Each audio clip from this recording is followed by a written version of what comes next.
नाज़रीन, आज हम जिस शख्सियत के बारे में बात करेंगे उनका नाम है राज कपूर। राज कपूर 14 दिसंबर 1924 को पैदा हुए। वो भारतीय फिल्मी अदाकार, प्रोड्यूसर और हिदायतकार थे। वो पेशावर में पैदा हुए। फिल्मों में क्लैप बॉय के तौर पर अपनी फनी जिंदगी का आगाज करने वाले राज कपूर ने न सिर्फ अपने वालिद पृथ्वी राज कपूर की फनी विरासत के दबाव में अपना तख्लीकी सफर तय किया, बल्कि इसमें अपने लिए एक मकाम की तराश खराश भी कर डाली। शुरू से ही बगैर किसी तासुब और बुग़्ज़ के मकबूल आम अंदाज को इख्तियार करके वो 4 दहाइयों तक फिल्म के उफ़क़ पर अदाकार और हिदायतकार के तौर पर राज करते रहे। भारत के अलावा रूस और मशरिक़ वस्ता तक देखे जाने वाला यह फनकार गो मैट्रिक के इम्तिहान में फेल हो गया था, लेकिन आज तक हिंदुस्तान की यूनिवर्सिटियों में सिनेमा पर मौजूद तहकीक का दर्जा इख्तियार कर चुका है।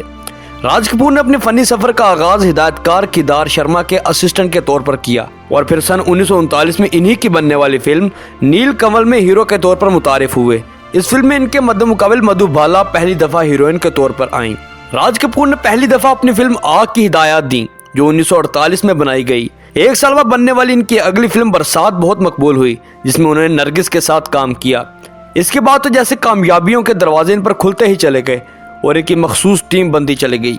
कहानी और मुकालमा निगार ख्वाजा अहमद अब्बास, मौसीकार शंकर जय किशन, गीत निगार हसर जयपुरी और शिलिंद्रा और गुलूकार मुकेश और लता मंगेशकर के बगैर इनकी फिल्में मुकम्मल नहीं होती थी।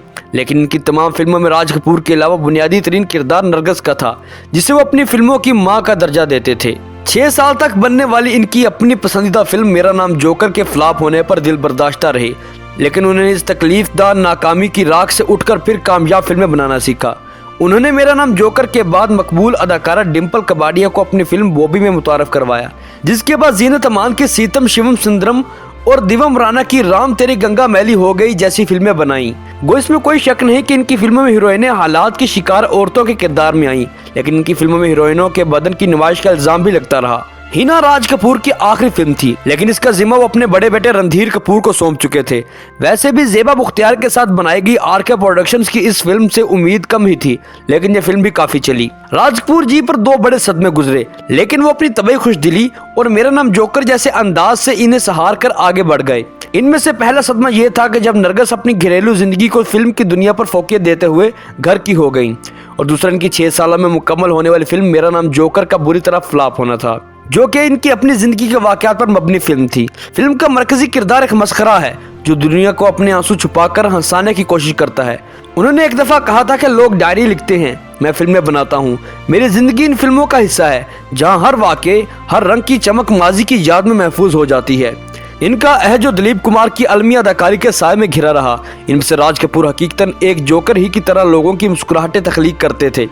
ताहम इनका आंसू छुपाने का फन ने दिलीप कुमार से कहीं ज्यादा अलमिया और बहादुर किरदार का दर्जा अदा कर गया।